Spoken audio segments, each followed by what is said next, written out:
Krásný dobrý den, po případě krásný dobrý večer, milý lve. Já tě srdečně vítám u karetního kolektivního čtení na měsíc leden 2026. Je tady nový rok před námi, nebo už je, a já tobě a všem tvým blízkým přeju jenom a jenom to nejlepší, nejkrásnější, nejnaplněnější a hlavně v dobrém zdraví, hojnosti a lásce. Pojďme se podívat, co karty chtějí říct pro tebe a podíváme se na oblast práce, kariéra, finance a láska, vztahy. Mám tady ještě takový dva balíčky, které ukážu nakonec. Uvidíme, jaké karty z toho vypadnou a jdeme na to. Takže práce, kariéra, finance, lev, měsíc leden 2026. Ten rok je takzvaný jedničkový rok. Takže v podstatě jde o to, abyste se vy soustředili na já. Já tvořím, já přemýšlím sám za sebe, tvořím sám za sebe, pro sebe. Je to hodně důležitý, vlastně nabízející se rok pro uskutečňování nějakých vašich plánů, cílů, přání. Máte svobodnou vůli, která platí vždy a všude. Navždy tomu tak je. To samozřejmě platí i v tomhle případu karetního čtení, takže uvidíte, co s vámi bude rezonovat a co nikoliv. Takže práce, kariéra, finance. Tady vidím nějaké představy, nějaké plánování, možná nějaké jako na bázi jenom jako koukání se do dálky, co změnit, co udělat, co aby přišlo nové, jestli chci to nové a tak dále. Podíváme se, co tady máte. Velké arkány 3 v každé oblasti, hlava, srdce, realita, které jsou v podstatě důležité. A ty karty nám tady ukazují, že vaše vlastně naděje, vaše štěstí, to, co vy považujete za štěstí, nebo za to, co byste si přáli udělat nebo nějakým způsobem docílit v roce 2026, tak se odehrává právě v čase lednu. Protože tahle energie se nabízí na to, abyste něco, vybízí vás, abyste změnili nějaký váš způsob uvažování zastaralý, který vám nesvědčí, kde nemáte jistotu nebo to, co vás trápí, protože něco tady je, co vás jakoby svazuje na úrovni mentálního nastavení. Tady se to může týkat nějakých minulých situací, ale taky mi to hodně ukazuje a nasvědčuje ten tarot k tomu, že tohleto, co vás tady jako omezuje nebo svazuje, nebo není ještě vlastně v té realitě a trápí vás, nebo byste chtěli, může mít co dočinění s vašima jako nejasnýma informacema. Že nemáte ještě přehled, co by to mohlo být, nebo že vás tam může trápit ta nejistota toho zadržení. To, jak teď vlastně můžete se vybízet téhle energii, těch nejistých plánů, nebo uvidíte, co bude, nebo něco takového, tak tohle to může být taková ta příčina toho, že vám to může jakoby ubírat tu energii nad tím smýšlet, vidět to pozitivum v té budoucnosti. Karty mi jasně naznačují, že před vámi v tomhletom čase, už v tom lednu, je nějaký zahajující proces ve formě nějaké změny ve vašem životě v téhle oblasti. Práce, kariéra, finance. Je tady důležité to sdělení, že ta změna, kterou vy chcete udělat, po které toužíte, i když třeba nevíte ještě možná, co to je, nebo protože jste v nějaké pozici nejistoty, nebo že si jenom představ, nebo něco takového, že tady ještě není něco reálného. U vás se to ukazuje spíše ne hned, že od ledna tady budou nějaké změny, ale že byste měli už uvažovat nad nějakýma změnama. Nějaký záchytný myšlenky už tam jsou, ale ta nejistota, že to není ještě jako reálné, tak to tady je taky. Takže je to takové jako stagnující proces, kdy ten leden vám tady jakoby naznačuje, že je tady v budoucnu změna. Že tady jsou ty změny důležité a postupné. Přijde mi, že tadyhle je spíše řečeno jako vize do budoucna pro vás. Aby hned v tom lednu jste si uvědomovali, že ty příležitosti tady té změny jsou.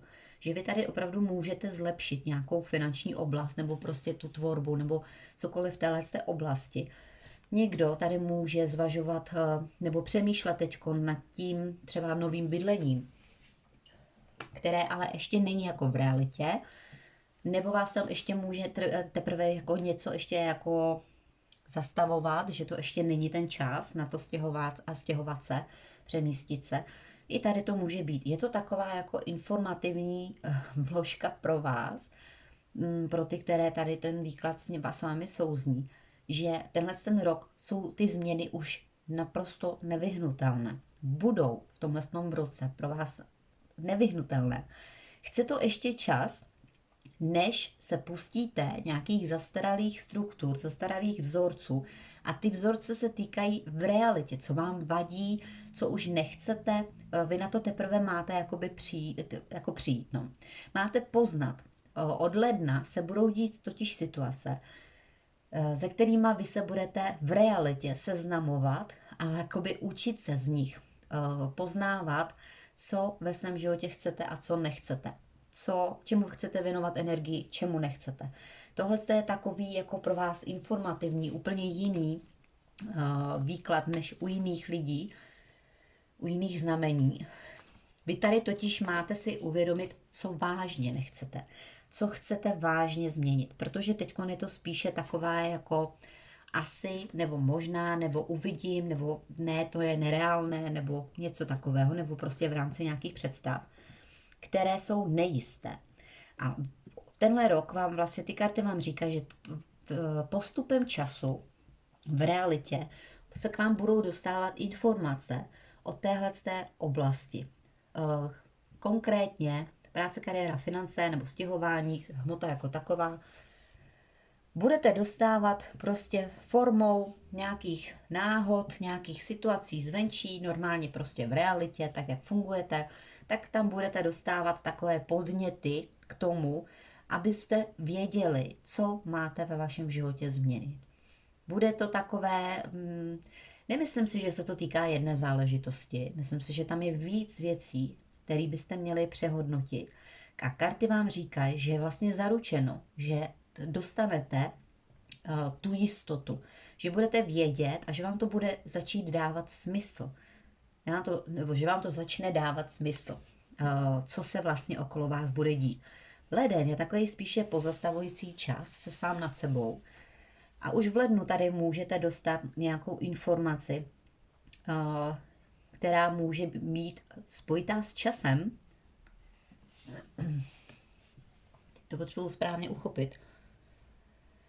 Spojitá s časem. Možná jako ve smyslu, že přijdete na něco, že už není čas čekat, nebo že už ne, že není čas čekat, ale že nechcete už čekat. Že je čas těch změn. Nevím, v jakém smyslu, může to být i úplně v nějakém smyslu času prostě. Ale dostává se vám tady nějaký způsob jakoby takového vedení, které v realitě umožní ten proces těch změn, buď na základě času, anebo na základě že jakoby času, že potřebujete trpělivost, abyste prošli v rámci božského načasování na ty body, abyste došli k těm bodům, k těm situacím v realitě, v životě, co se vám uděje, abyste přehodnocovali vlastně postupně jednu věc, druhou věc, třetí věc. Je tady vícero věcí k vaší spokojenosti a má se zpracovat něco, co vlastně vám je pro někoho nepříjemné, pro někoho neuspokojící, nechtěné nebo nenaplňující. Jo, takže takhle to mají lvy. Karty nám neukazují nějaký jako konkrétní informace, spíše vás připravují na to, co vás čeká. 12 a 17 máme 29 a 7 36. To je přesně ono, to je energie devítky, což je v tarotu poustevnická energie, která značí o tom, že ten leden má být o tom rozmyslet se, jako uvažovat nad svými pocity, nad svými zkušenostmi, nad svým rozumem. Taková rozmluva sám se sebou a zvažuji, co je pro mě dobré a co není pro mě dobré. a už tady přehodnocujete v tom lednu vlastně nějaký něco, co vám má dávat smysl, abyste vykročili vpřed. Nemyslím si, že v tom lednu se to uděje, spíše je to taková příprava na hlubší zaměření se těch vašich nějakých, jako kdybyste se měli o něčem přesvědčit. Takhle mi to přijde. Že se vám dostane nějakého přesvědčení a díky tomu vlastně vy naleznete takovou tu moudrost, takovou tu, že budete vědět, co třeba zanechat, nebo co změnit, nebo něco takového. Jo? A potom se to teprve nějakým způsobem má odvíjet v těch dalších měsících. Takže takhle pro lvy.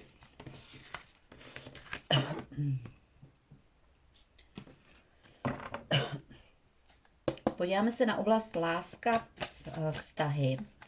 Láska, vztahy. Pokud tady bude něco o lásce jako takové, samozřejmě sdělím. Pokud ne, berte to pouze jako vztahový nějaký záležitosti, což znamená jakýkoliv, jo? Pracovní, rodinný, sourozenecký, přátelský, jakýkoliv.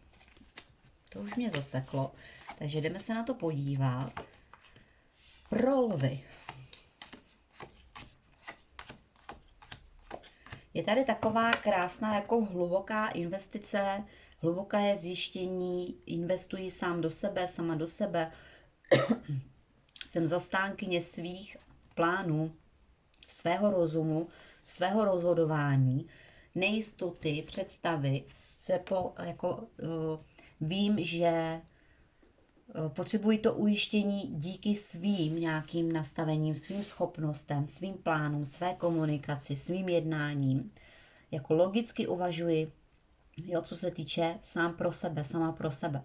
Takže úplně jako skvělá energie, co se týče nějakého poznání něčeho o sobě v rámci vůdčích schopností pro sebe. Tohle se tady změní.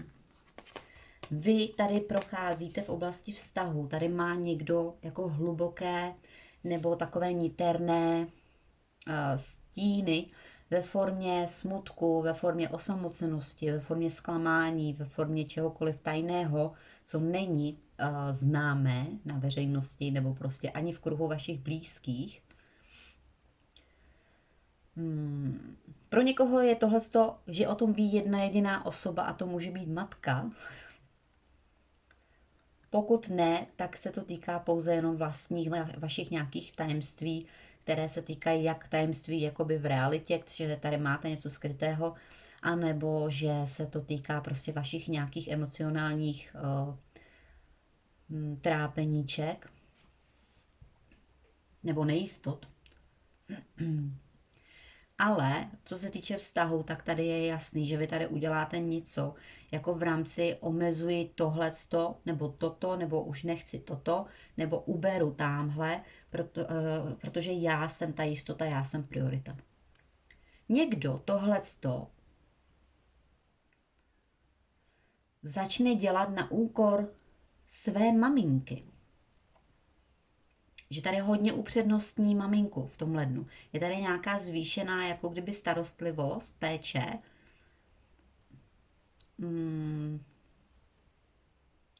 Jako kdyby si někdo uvědomil, že maminka je úplně jakože top pro vás v tomhle tom čase.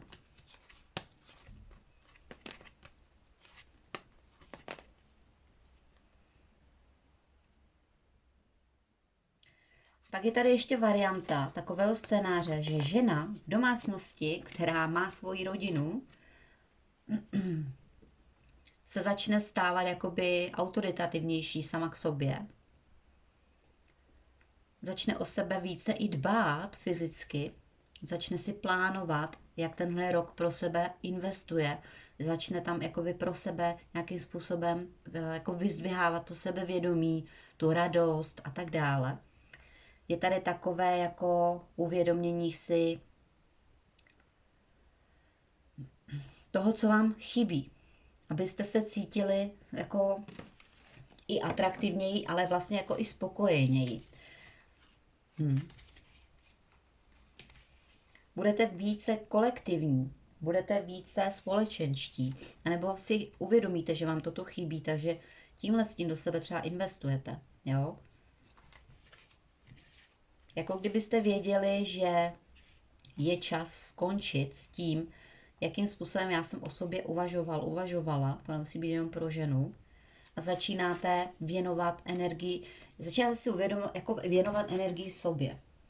Je tady taková priorita já, nehledě na to, že ten rok je o tom já tvořím, já rozhoduju, já zkusím. Tenhle rok je hodně o já. A tady se to vypichuje. Buď pro vás bude někdo velmi důležitý jako matka a budete tady jakoby dávat veškerý čas této osobě.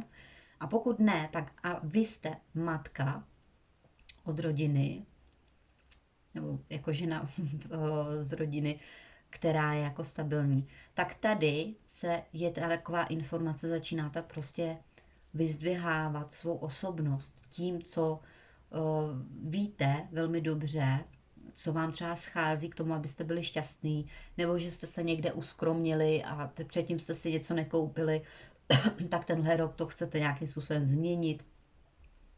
Jo, je to takový, že tady hodně vyčníváte a dbáte o sebe. Buď o tu osobu, maminku, anebo o sebe.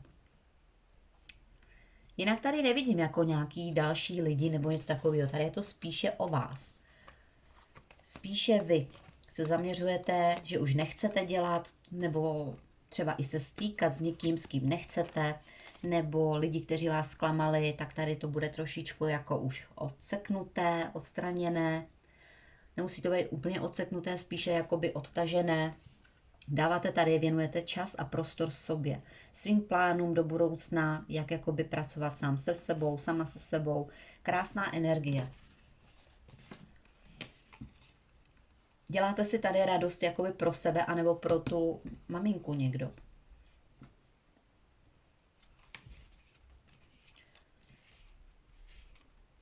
Vy tady nějakým způsobem doháníte vlastní štěstí, vlastní pocit spokojenosti, pocitu, že jste šťastný, že je to prostě všechno skvělý, že necítíte, nebo že jste předtím necítili takový to. Někdo se tady mohl cítit osamělej, jo, nebo nepovšimnutý, nebo něco takového a teď tady začíná jasná taková jako jasné zjištění té pravdy o tom, co máte dělat. Že už tohle nechcete, jo.